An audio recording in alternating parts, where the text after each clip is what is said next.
Nous sommes pour L'Orient le Jour en banlieue de Philadelphie, en Pennsylvanie, pour suivre l'élection américaine avec vous.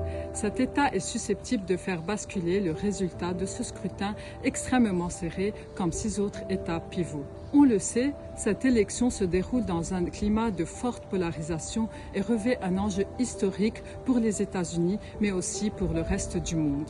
Elle est suivie de près au Moyen-Orient dans le contexte des guerres en cours à Gaza et au Liban. Et le verdict des urnes sera, quoi qu'il en soit, historique.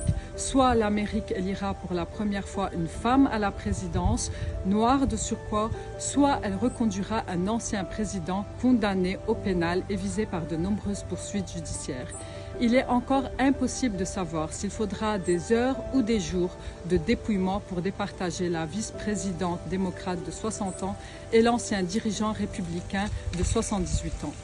Pour suivre en direct cette élection et en particulier les réactions au Moyen-Orient après les premiers résultats, rendez-vous sur notre site internet ou ici sur nos réseaux.